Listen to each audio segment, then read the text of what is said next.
Asociaciones entre pruebas coagulométricas y otras variables clínicas en pacientes con sospecha diagnóstica de coagulopatías adquiridas. Cordial saludo. A continuación vamos a compartir con ustedes los resultados de esta investigación en la que participamos como investigadores principales Giovanni Díaz Beltrán, quien les presenta, bacteriólogo de la institución y docente de la Corporación Universitaria Rafael Núñez, la estudiante de bacteriología Andrea Rieta Ardila y los docentes Jaime Lorduy Gómez y Jorge Gutiérrez Cuesta. Esta investigación se desarrolló en el marco de las prácticas formativas facilitadas por los convenios docencia-servicio firmados entre el programa de bacteriología y la empresa social del Estado Hospital Universitario del Caribe. A manera de introducción es preciso resaltar que la hemorragia es un signo clínico de alteración de la hemostasia. La hemostasia es un mecanismo de defensa que tiene como finalidad, que tiene como objetivo mantener y mejorar la integridad vascular y conservar la fluidez sanguínea. Es el resultado de eventos procoagulantes y anticoagulantes. Procoagulantes, aquellos que tienen como finalidad formar un tapón plaquetario que se estabiliza en forma de coágulo para evitar pérdidas de sangre, y aquellos factores anticoagulantes que tienen como finalidad remover o lisar el respectivo coágulo, procedimiento que conocemos como fibrinólisis. Cuando se alteran alguno de estos procesos se producen las coagulopatías, que básicamente son condiciones en las cuales se altera la capacidad de la sangre para coagularse. Pueden ser diagnosticadas por medio de una serie de pruebas de laboratorio o una serie de pruebas imageneológicas. Las coagulopatías adquiridas básicamente se producen como consecuencia de la ruptura del equilibrio hemostático, habitualmente por un déficit cuantitativo o funcional de aquellos factores que intervienen en los procesos de coagulación sanguínea y que en unos casos dan lugar a fenómenos hemorrágicos con pérdidas sanguíneas y en otros casos por el contrario a eventos trombóticos o inclusive a ambos casos. Generalmente son el producto de ciertos eventos como las infecciones, sobre todo los procesos sépticos, las grandes pérdidas sanguíneas por traumas severos, las hepatopatías con compromisos serios a nivel del hígado, los procesos iatrogénicos y algunos procesos oncológicos.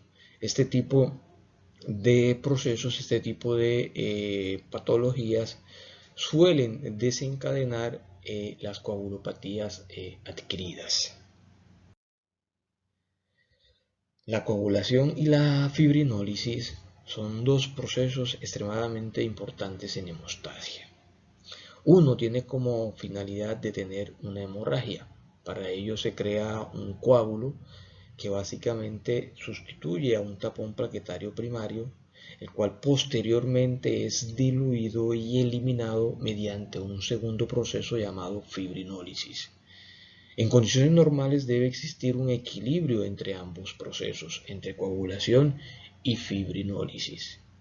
Generalmente cuando se altera el proceso de coagulación se desencadenan hemorragias, puesto que no se forma de manera adecuada el tapón plaquetario o el respectivo coágulo. Cuando se altera la fibrinólisis se suelen producir trombos, puesto que no se elimina de manera adecuada o de manera eficaz el respectivo coágulo. En la literatura se describen algunas pruebas disponibles actualmente para el diagnóstico de coagulopatías: el hemograma, el recuento de plaquetas, los tiempos de coagulación PT y PTT, la proteína C reactiva, la cuantificación de algunos factores de coagulación, la cuantificación del dímero D y algunas pruebas imageneológicas como la ecografía, la angiotomografía computarizada y la angioresonancia. Pero, ¿cómo se asocian respectivamente todas estas pruebas y algunas condiciones clínicas propias de los pacientes con el diagnóstico de coagulopatías? Pues básicamente eso fue lo que nos motivó a realizar esta investigación. investigación, en la que nos planteamos el siguiente interrogante: ¿cuáles son las asociaciones entre las pruebas coagulométricas y las variables clínicas de estudio en pacientes con sospecha diagnóstica de coagulopatías atendidos en una institución hospitalaria de alta complejidad de la ciudad de Cartagena, que vale la pena señalar es el Hospital Universitario del Caribe?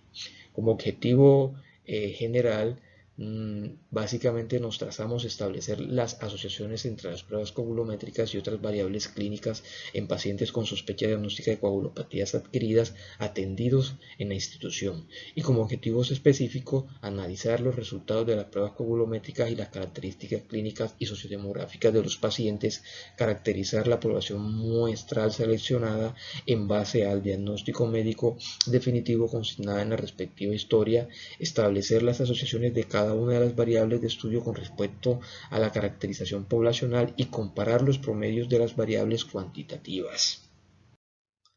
Para ello, pues, se realizó un estudio de tipo transversal descriptivo de secuencia cronológica retrospectivo año 2018 con el objetivo de establecer las asociaciones entre las pruebas coagulométricas y otras variables clínicas en el diagnóstico de coagulopatías adquiridas. La población básicamente estuvo representada por pacientes atendidos durante el periodo establecido que fueron diagnosticados, tratados y monitoreados en la institución con resultados verificables de pruebas coagulométricas e historia clínica sistematizada.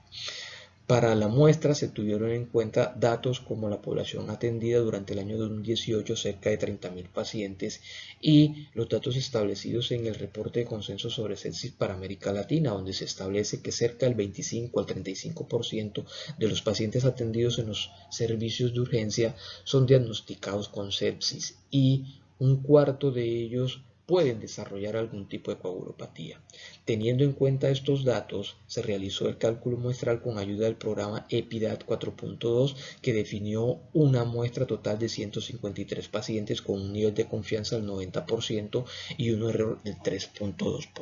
Para nuestro estudio, tuvimos en cuenta y definimos las siguientes variables. Primero, el diagnóstico de coagulopatías, consignado en la respectiva historia clínica. Las cuantificaciones de dímero D, tiempos de coagulación PT y PTT, los recuentos de plaqueta de los pacientes, la cuantificación de la proteína C reactiva, el sexo y algunas condiciones clínicas como hipertensión, diabetes, cirugía y el haber recibido previamente transfusiones en las semanas inmediatamente anteriores a la realización de las respectivas pruebas. Para el análisis estadístico se utilizó el software SPS versión 22. Para las variables cuantitativas se determinó el análisis de las medidas de tendencia central y de dispersión. Para las cualitativas se determinó el análisis de frecuencias y porcentajes. Para la asociación de las variables de estudio con el diagnóstico de coagulopatías se utilizó la prueba de chi cuadrado con su respectivo valor de P inferior a 0.05 como indicador de asociación estadística. De igual manera, y con el objetivo de establecer el riesgo, se utilizó la razón de disparidad OR con su respectivo intervalo de confianza para aquellas variables en las que se evidenció algún tipo de asociación estadística significativa. Se compararon los promedios de las pruebas coagulométricas cuantitativas y se realizó una categorización de la población teniendo en cuenta la población diagnosticada con coagulopatía y la población diagnosticada con otro tipo de procesos patológicos.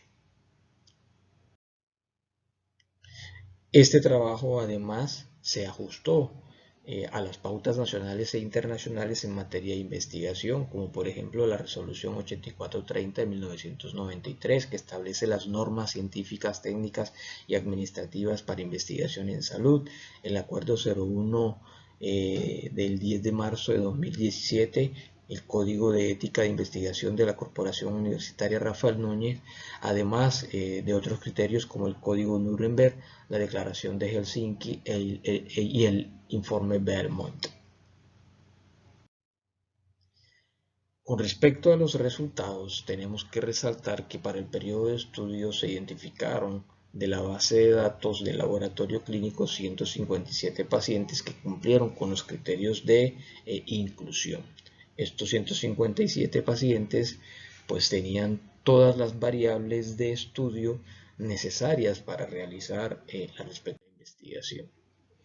Y precisamente pudimos determinar que de los 157 pacientes que integraron la muestra, 85, es decir, el 54.1, son de género femenino, los restantes 72, lo que representa el 45.9, básicamente son pacientes de género masculino.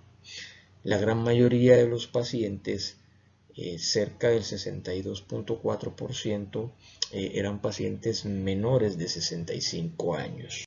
Con respecto a las pruebas de laboratorio, se pudo establecer que cerca del 94.9% de los pacientes, es decir, 149 de los 157, presentaban alteraciones en la cuantificación del dímero D. Tenían el dímero D muy por encima de lo normal.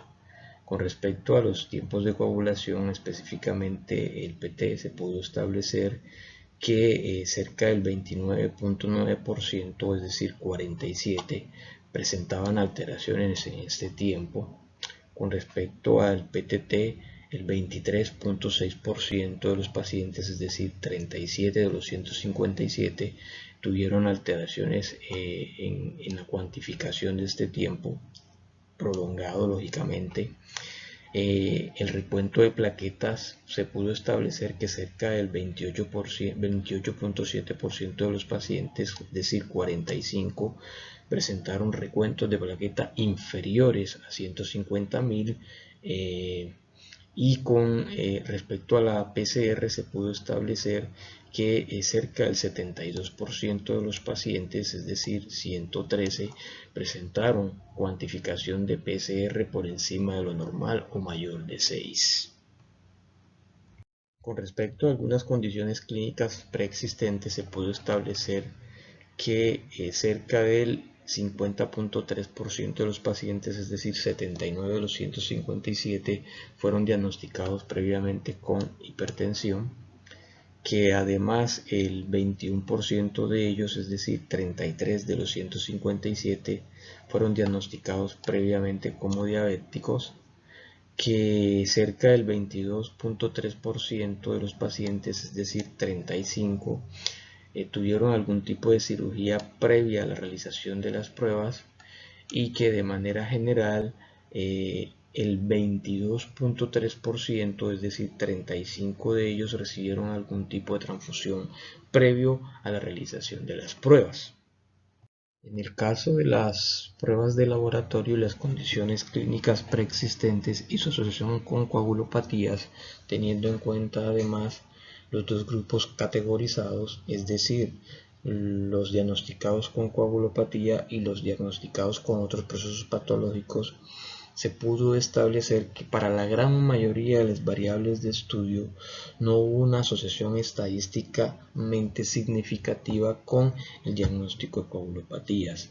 Como es notorio, en la gran mayoría de las variables los valores de P sobrepasan o están muy por encima del 0.05, excepto para la variable sexo, donde el valor de P nos muestra una asociación estadísticamente significativa, hecho que fue corroborado además con la razón de disparidad OR, teniendo en cuenta su respectivo intervalo de confianza, donde evidentemente se pudo demostrar que aquellos pacientes de sexo femenino tienen menor riesgo de sufrir o de ser diagnosticado con algún tipo de coagulopatía. En el análisis de comparación de las medidas de las pruebas de laboratorio cuantitativas, se pudo establecer que los resultados entre ambos grupos categorizados fueron muy similares. Así, por ejemplo, para el caso de la edad, para el caso del dímero D, para el caso del PT y para el caso del recuento de plaqueta, los resultados de esta comparación muestran datos muy parecidos. De hecho, los valores de P no muestran diferencias estadísticas significativas, con excepción del tiempo de tromboplastina tisular, PTT, y la cuantificación de PCR, donde los valores de P muestran diferencias estadísticas significativas, y de hecho los pacientes diagnosticados con coagulopatía tienen tiempos de PTT un poco más prolongados y resultados de PCR un poco más elevados. A manera de conclusión, podemos resaltar que las pruebas coagulométricas no se asociaron significativamente con el diagnóstico de coagulopatías, que además aquellas condiciones clínicas como hipertensión, diabetes, transfusiones y el hecho de recibir cirugías previas no se asociaron estadísticamente con el diagnóstico de coagulopatías. Se resalta que las coagulopatías diagnosticadas con mayor frecuencia son el tromboembolismo pulmonar, la trombosis venosa y arterial de miembros inferiores, la coagulación intravascular diseminada y la trombocitopenia. Los procesos diagnosticados con otras patologías generalmente destacan cáncer, sepsis de origen bacteriano, neumonía, enfermedades autoinmunes e infecciones de vías urinarias. Vale la pena señalar que estas condiciones o patologías pueden predisponer de manera general a sufrir un evento de coagulopatías. Eso además explica el porqué de los resultados tan similares entre ambos grupos de estudio. Y definitivamente el sexo mostró una asociación estadística significativa para este grupo de pacientes, siendo los pacientes de género femenino los de menor riesgo de sufrir o de ser diagnosticados con coagulopatía, o R con valor de 0.427. A manera de recomendaciones para futuros estudios relacionados con la materia, con la temática, se recomienda tener en cuenta los diferentes servicios de hospitalización, principalmente las unidades de cuidados intensivos, donde por la atención y tipo de procedimientos, pues los pacientes pueden desarrollar con mayor frecuencia este tipo de cuadros. Tener en cuenta además otras variables como procedimientos invasivos relacionados con la atención en salud y aquellos procesos o condiciones clínicas que pueden predisponer el desarrollo de coagulopatías. A continuación mostramos algunas de las referencias bibliográficas utilizadas para el desarrollo del estudio, y pues muchas gracias.